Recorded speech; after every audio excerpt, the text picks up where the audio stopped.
भारत बोला धर्मध्वज पर ज्ञान न दे पाकिस्तान। दिल्ली में टहल कर सीजीआई बीमार। अखिलेश बोले एसआईआर में यूपी में 3 करोड़ वोट कटेंगे।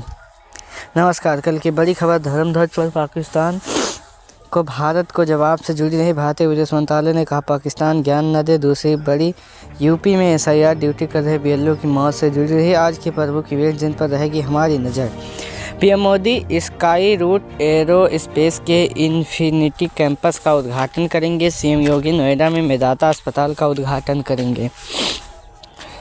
कल की बड़ी खबरें, भारत बोला ज्ञान न दे पाकिस्तान। राम मंदिर में मोदी के धर्म ध्वज रोहण का पाक ने विरोध किया था।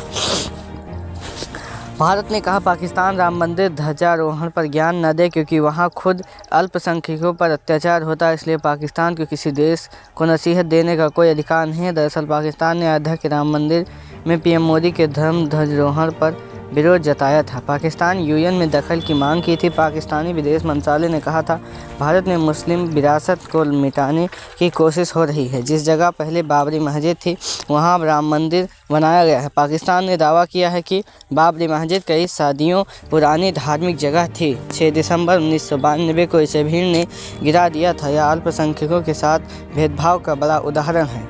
बरेली में दूसरी बड़ी खबर है, बरेली में बीएलओ की ड्यूटी के दौरान हार्ट अटैक मौत। अखिलेश का दावा एसआईआर में यूपी में 3 करोड़ वोट कटेंगे।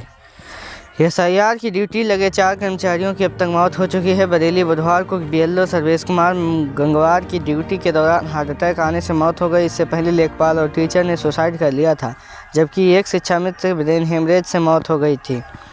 इधर नोएडा में महिला टीचर के इस्तीफे के बाद अब तक एक महिला शिक्षा मित्र ने भी इस्तीफा दे दिया। इस्तीफा में लिखा 20 सालों से मैं पढ़ा रही हूँ, लेकिन पिछले कुछ समय से परिस्थितियों बेहद कठिन हो गई हैं। मुझे चुनाव अभियान के एसआईआर में बीएलओ बनाया गया है, जिससे मैं मानसिक रूप से परेशान हूँ। अधिकारी दबाव बनाकर जबरन काम करवाने को मजबूर कर रहे हैं। अखिलेश बोले सरकार का अधिकारी कर्मचारी पर दबाव। यूपी में एसआईआर को लेकर सपा प्रमुख अखिलेश यादव ने बड़ा बयान दिया है। उन्होंने कहा यूपी में भाजपा चुनाव आयोग मिलकर 3 करोड़ वोट काटने की साजिश कर रहे हैं। सरकार अधिकारी कर्मचारियों पर दबाव बना रही है। एसआईआर का समय बढ़ाया जाना चाहिए। भारत को कॉमनवेल्थ गेम की मेजबानी मिली। 2030 में अहमदाबाद में होंगे गेम्स। भारत को कॉमनवेल्थ गेम 2030 की मेजबानी मिल गई है और अहमदाबाद की होस्ट सिटी चुना गया है। स्कॉटलैंड में हुई बोर्ड बैठक में यह फैसला हुआ। भारत 15 साल बाद कॉमनवेल्थ गेम्स CWG की मेजबानी कर रहा है। इससे पहले 2010 में नई दिल्ली में इन गेम्स का आयोजन किया गया था। तब भारतीय खिलाड़ियों ने 38 गोल्ड मेडल जीते थे समेत 101 मेडल। 38 गोल्ड, बाकी टोटल 101 थे। ओलंपिक 2036 की दावेदारी मजबूत होगी। 20 साल के बाद भारत से कोई मल्टी स्पोर्ट इवेंट होने जा रहा है।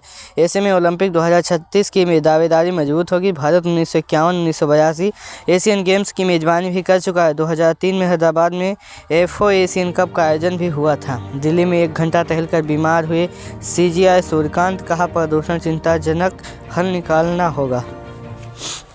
दिल्ली में बढ़ते प्रदूषण से लोगों की सेहत बिगड़ रही है। सुप्रीम कोर्ट में एसआईआर की सुनवाई के दौरान सीजीआई सूर्यकांत ने कहा कि मैं सिर्फ 1 घंटा टहले और उनकी तबीयत खराब हो गई। सीजीआई ने प्रदूषण को चिंताजनक बताया है। सोचिए जनता का क्या होगा, और समाधान की जरूरत जताई। उन्होंने 60 से प्लस उम्र के वकीलों को इन पर्सन हियरिंग से छूट देने और वर्चुअल सुनवाई बढ़ाने पर विचार करने की बात भी कही है। जीआरएपी नियम और सख्त हुए। दिल्ली में बढ़ते प्रदूषण को देखते हुए जीआरएपी नियम और सख्त कर दिए गए हैं। नियमों के तहत जीआरएपी 1 में ही जीआरएपी 2 वाले नियम शामिल होंगे। जीआरएपी 4 में 50% कर्मचारियों को वर्क फ्रॉम होम देने का प्रावधान है। पिछले महीने 8 दिनों का AQI 26 तारीख को 300, 25 तारीख को 396, 24 तारीख को 446, 23 तारीख को 470, इसके बाद 22 तारीख को 451, 21 तारीख को 400, 20 तारीख को 511, 19 तारीख को 436। ऐसा रहा है। चंद्रशेखर को चुनौती देने वाली गर्लफ्रेंड रैली में नहीं पहुंची। मुजफ्फरनगर में बेकाबू भीड़।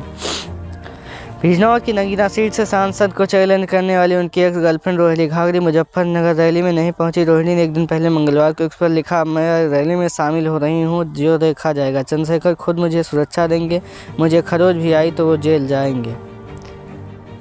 घाघरी क्या करती? अगर जाती तो शायद उनके समर्थक ज़्यादा थे, कुछ और ही हो सकता था, इसलिए नहीं आई है, हमें ऐसा पर्सनल लगता है। पाकिस्तान से भी कमज़ोर हुई टीम इंडिया, 93 साल में पहली बार 400 रन से हार, टेस्ट में सबसे बड़ी हार। साउथ अफ्रीका ने भारत को टेस्ट सीरीज में 2-0 से हराकर 408 रन का रिकॉर्ड जीत के दर्ज किए। 93 साल में पहली बार टीम इंडिया 400 से प्लस रन के अंतर से हारी है। पिछले एक साल में भारत घर में 7 में से 5 टेस्ट हारा है। इस दौरान पाकिस्तान ने भारत से बेहतर घरेलू प्रदर्शन किया। भारतीय टीम का इस समय घरेलू मैदानों पर दुनिया का सबसे कमज़ोर टीमों में शामिल हो गई है। गंभीर मौर्य, मेरा फैसला बीसीसीआई करेगा। गौतम गंभीर ने साउथ अफ्रीका से घरेलू सीरीज हार की जिम्मेदारी ली। उन्होंने कहा कि किसी एक खिलाड़ी का दोष नहीं दिया जा सकता, जिम्मेदारी सभी की है, शुरुआत मुझसे होती है। उन्होंने कहा कि मेरा फैसला बीसीसीआई करेगा। मत भूलिए, मैंने इंग्लैंड के नतीजे को दिया है और चैंपियंस ट्रॉफी भी जिताई है। दावा, अमोनिया ने भारत से तेजस जेट खरीदने का समझौता रोका। दुबई क्रैश के बाद फैसला। अमोनिया ने भारत के तेजस फाइटर जेट खरीदने की बातचीत फिलहाल रोक दी है। इजरायली मीडिया यशरूम पोस्ट के मुताबिक यह फैसला 21 नवंबर को दुबई एयर शो में तेजस के क्रैश होने के बाद लिया गया है। इस हादसे में भारतीय पायलट विंग कमांडर नमाज सियाल की मौत हो गई थी। भारत ने अभी तक कोई टिप्पणी नहीं की है। अमोनिया भारत से $1.2 बिलियन 12 तेजस फाइटर खरीदने वाला था और डील आखिरी चरण में थी। यह तेजस की पहली विदेशी डील हो सकती थी। हालांकि अभी ना अमोनिया और ना ही भारत सरकार इस पर कोई आधिकारिक टिप्पणी की है। आज का कार्टून आलोचना, हार हार हार, गंभीर।